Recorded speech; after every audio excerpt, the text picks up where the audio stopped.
A paz do Senhor Jesus, meu irmão. Hoje nós estamos mais uma vez aqui unidos para aprendermos mais sobre a palavra do Senhor. Hoje a lição que nós vamos estudar é igreja. O que é isso? E antes de iniciarmos, vamos orar entregando a nossa manhã ao Senhor, pedindo ao Senhor para falar conosco, para que o Espírito Santo seja o nosso professor e que Ele esteja presente a nos ensinar. Vamos orar. Senhor Deus, nós louvamos ao Senhor pelo fôlego de vida que há em nós. Agradecemos ao Senhor pelo privilégio de poder acordar. Pai, muito obrigado pelo Teu amor e cuidado em nossas vidas. Entregamos, ó Deus, essa lição em Tuas mãos e pedimos, fala conosco, Deus. Oramos em nome de Jesus. Amém. Amém, irmãos? Então, pegue a sua Bíblia e vamos já abrir a Bíblia em Mateus, capítulo 16, versículo 18. O texto áureo está escrito assim: E eu lhe digo que você é Pedro, e sobre esta pedra edificarei a minha igreja, e as portas do Hades não poderão vencê-la. No decorrer da lição, nós vamos explicar um pouco sobre esse texto. Então, o tema de hoje é igreja. O que é isso? O que é a igreja? A igreja se resume aos templos, a igreja se resume às pessoas. Quem direciona a igreja? Quando a igreja surgiu? E é sobre isso que nós vamos falar um pouco nessa manhã. Então, vamos lá. O ponto 1. Eclésia, a igreja. Todos os que creem verdadeiramente em Jesus como o único e suficiente Salvador tornam-se participantes do corpo de Cristo, também conhecido como igreja. Então, meu irmão, quando você aceita Jesus ali como seu Senhor, como Salvador da sua vida, você passa a pertencer ao corpo de Cristo. E olha o que diz em Romanos, capítulo 4, do versículo 4 e 5. Diz assim: Porque, assim como em um corpo temos muitos membros, e nem todos os membros têm a mesma operação, assim nós, que somos muitos, somos um só corpo em Cristo, mas individualmente somos membros uns dos outros. Então, a igreja, ela é o corpo de Cristo.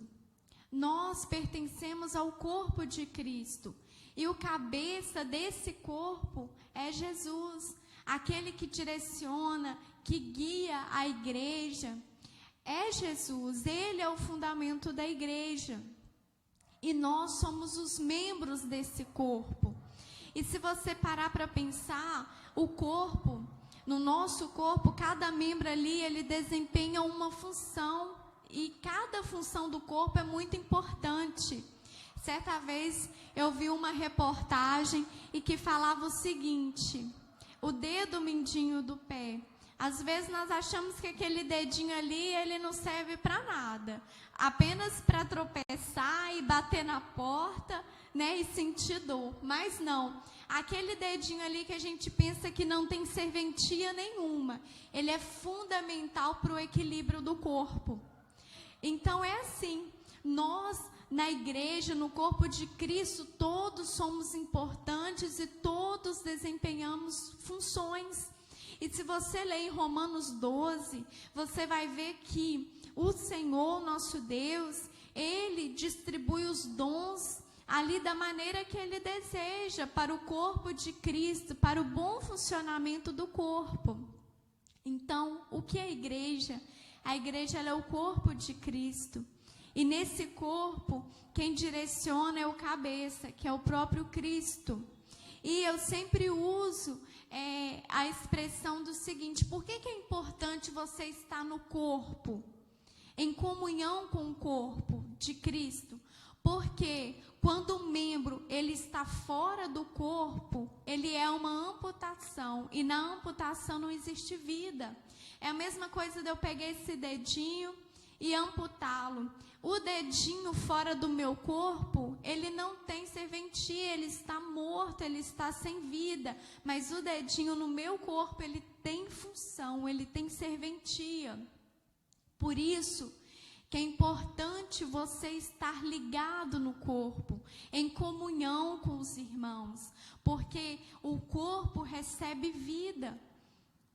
Esse dedinho, ele só tem vida se ele estiver no corpo. Amém?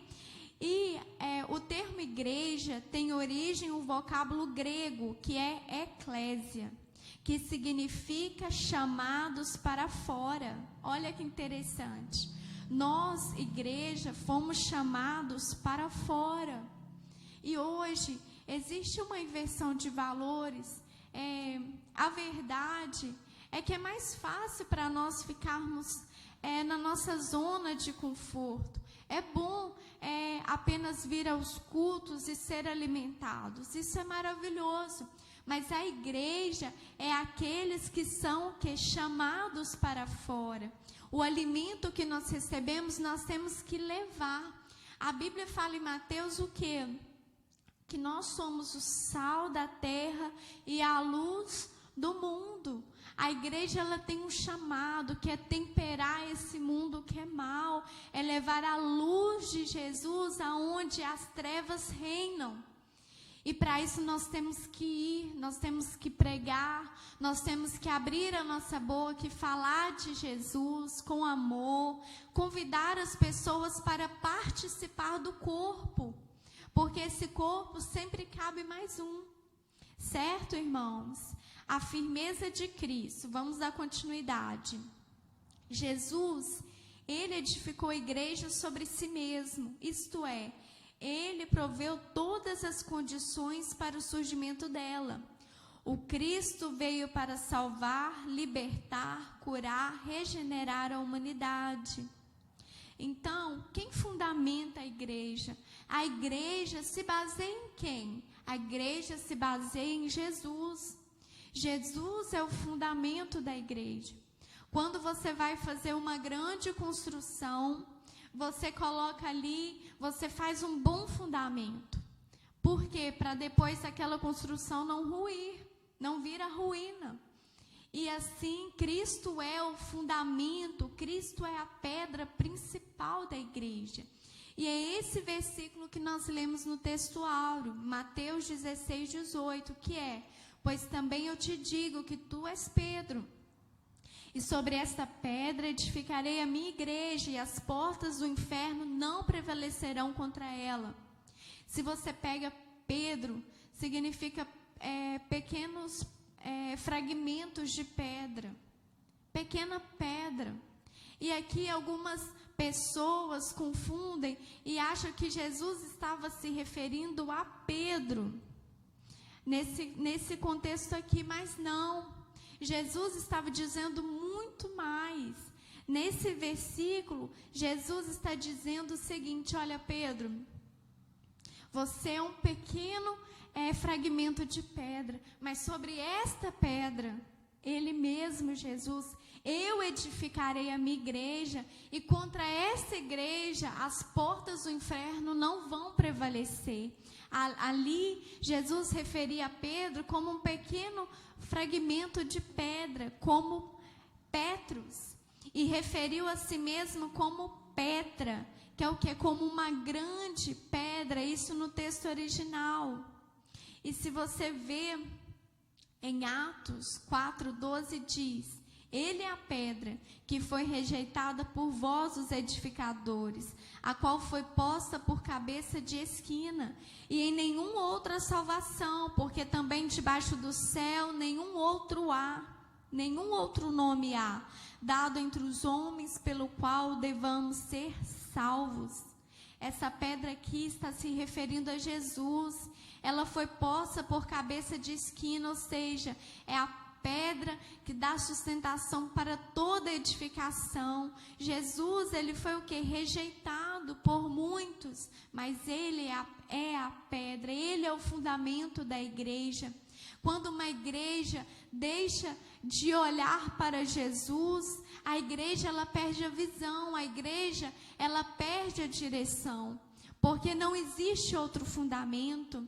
Não era possível ali a igreja, Jesus dizer que a igreja era edificada por Pedro, porque Pedro ele era humano, e nós humanos estamos aí sujeitos a erros. Mas não, o Pedro era apenas um fragmento de pedra. Mas a igreja ela foi edificada num fundamento forte, que é Jesus. E é o que está em 1 Coríntios 3,11. Porque ninguém pode pôr outro fundamento além que já esteja posto, o qual é Jesus Cristo. 1 Coríntios 3,11. Então, quem é o fundamento? É Jesus, não tem outro. Ele é o fundamento da igreja.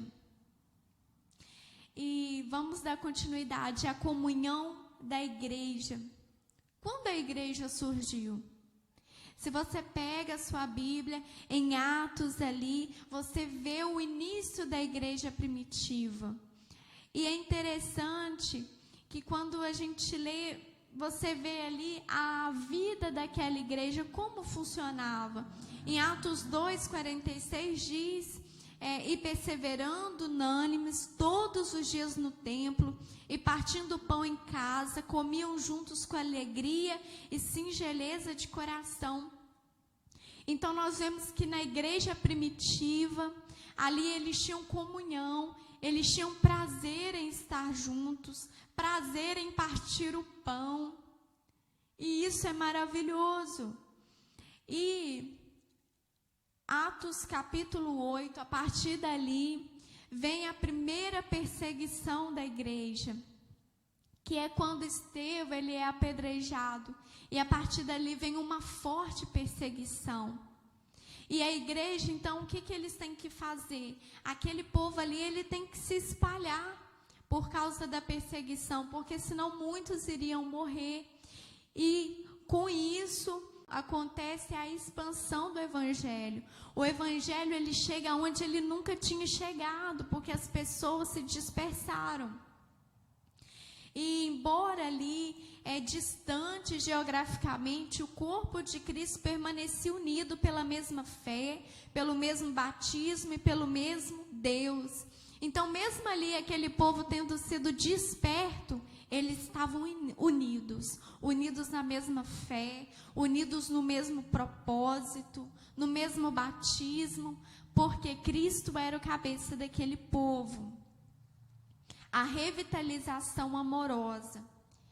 Se você pega o contexto, você vê que Jesus, ele nasce em meio à cultura judaica, mas ele rompe com o tradicionalismo religioso composto por inúmeras leis, as quais se tornavam um grande fardo para o povo.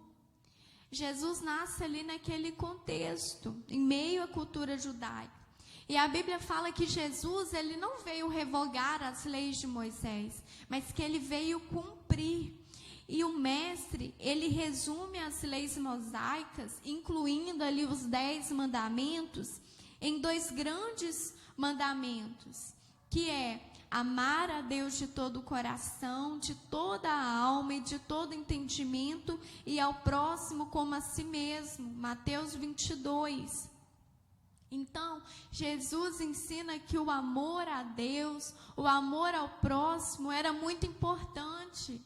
E a igreja começa a entender e aprender sobre isso, sobre o amor ao próximo, sobre viver em comunhão, que isso agradava ao Senhor. A vitória sobre o mundo. A igreja está firmada numa rocha inabalável, que é o que nós falamos. No entanto, em sua trajetória, ela passa por inúmeras perseguições e adversidades, mas apesar de tudo, o corpo de Cristo manteve-se firme e as portas do Hades não puderam nem poderão vencê-la. E é o versículo que nós conhecemos muito, que diz em João 16:33, eu disse essas coisas para que em mim vocês tenham paz. Neste mundo vocês terão aflições, contudo tenham ânimo. Eu venci o mundo. Então, por mais ali que a igreja ela passou por muitas perseguições, muitas dificuldades, ninguém conseguiu parar a igreja. Satanás não pôde parar a igreja e não pode, porque maior é o que está em nós do que o que está no mundo, que é Jesus. Porque Jesus é o fundamento, é a nossa fé. Então, nada pode parar a igreja do Senhor. E nós vemos o que? Jesus nos dá uma palavra de ânimo, que é, olha, tenha bom ânimo, eu venci o mundo. Jesus, no seu ministério, ele passou por muitas dificuldades. Jesus, ele foi rejeitado, ele foi injustiçado, ironizado, humilhado, provocado e até perseguido. E da mesma forma, nós, cristãos, somos sujeitos a passar por dificuldades na nossa caminhada com Deus. Sofrer, adversidades, tribulações, até mesmo perseguições. Por amor a Deus. Contudo, o maior vencedor de todos os tempos nos animou a continuar firmes, perseverantes. Jesus venceu e nós também conseguimos vencer todas as dificuldades e tribulações. A vitória sobre o cativeiro. Quando Deus opera a favor dos seus servos, não existe rei, nem cadeia, nem prisões, nem soldados que possam resistir. E isso foi o que aconteceu com Pedro quando estava na prisão. A igreja do Senhor permaneceu em oração. Deus enviou um anjo para livrá-lo, as cadeias se romperam, as portas se abriram, os soldados perderam a ação e o servo do Senhor foi liberto. Então, o que nós lemos aqui é que a igreja do Senhor permaneceu em oração. O que fez a diferença ali na vida daquela igreja primitiva é o quê? A perseverança na oração, a unidade. Eles estavam ali sempre juntos, orando, intercedendo. E por isso, quando Pedro estava lá preso, Deus enviou o anjo para livrá-lo. Por quê? Ali tinha um povo intercedendo e orando por ele. Por isso é importante nós estarmos na igreja intercedendo e orando. Não pense que a oração é apenas algo simples ou algo sem efeito. Não, a oração do justo ela é muito poderosa. E quando uma igreja ora junto, intercede, há muito poder. E nós vemos aqui que Deus ouviu a oração daquela igreja. E a igreja, ela também está sujeita o quê? A desafios. Toda igreja possui desafios. Nós temos um inimigo aí a todo tempo, que é o inimigo das nossas almas e que luta para a igreja se esfriar, desanimar, deixar de avançar, lançando as perseguições. A perseguição é uma das armas que tem sido utilizada por Satanás para destruir a igreja. Os primeiros cristãos, por exemplo, passaram por muitas dessas experiências. Atualmente, ainda existem países que perseguem os que professam a fé em Cristo, maltratando-os para que eles desistam da sua crença. Ainda existe, infelizmente, muitos irmãos que fazem parte do corpo são mortos ainda hoje porque professam Jesus como Senhor e Salvador da sua vida. A igreja ela passa por desafios, ódio. No Novo Testamento você vê ali as pessoas perseguiam os cristãos e os matavam com ódio. Eles apedrejaram Estevão e tantos outros. Se você analisar a morte dos discípulos de Jesus, foram cruéis. Então, esse é um desafio que a igreja ainda em alguns países enfrentam hoje. Mas nada disso pode nos separar do amor de Deus que está em Cristo Jesus, que é o que está em Romanos. não é as perseguições, não são as tribulações, nada pode nos separar do amor de Deus. E a igreja primitiva, ela venceu todos os desafios porque orou. Ela se alegrou no Senhor em meio às dificuldades. E nós, hoje, a igreja atual, será se nós oramos? Será se nós temos prazer em estar em comunhão, em orar, em interceder junto com os irmãos? É uma reflexão para nós. Será se nós temos alegria em meio às dificuldades? Que essa seja a nossa realidade. Que nós sejamos uma igreja que ora, uma igreja que avança, que prossegue, né? Que anda junto no propósito que é seguir Jesus. Nas oposições, os cristãos foram cheios do Espírito Santo e animados por Deus. Como disse João, a vitória que vence o mundo é a nossa fé. 1 João 5,4. Então, nada pode nos parar. E nós vemos ali, quando tudo dizia não, Deus vai e batiza aquele povo com o Espírito Santo. Aqueles cristãos eram sempre animados pelo Senhor, porque é assim que Deus faz. Ele nos ajuda, Ele nos dá o escape no dia da dificuldade. O Senhor é a nossa torre forte no dia da angústia, e é para lá que nós corremos e estamos seguros. Amém, meu irmão? Conclusão da lição de hoje. Independente de qual seja o modelo de igreja na qual congregamos, Deus nos chamou para participarmos de uma grande família, e esta precisa viver em comunhão. Nós fazemos parte de uma grande família, e nós precisamos estar o quê? Viver em unidade, em comunhão. E a igreja não é um comércio, tampouco um espaço destinado à satisfação de interesses pessoais. Não.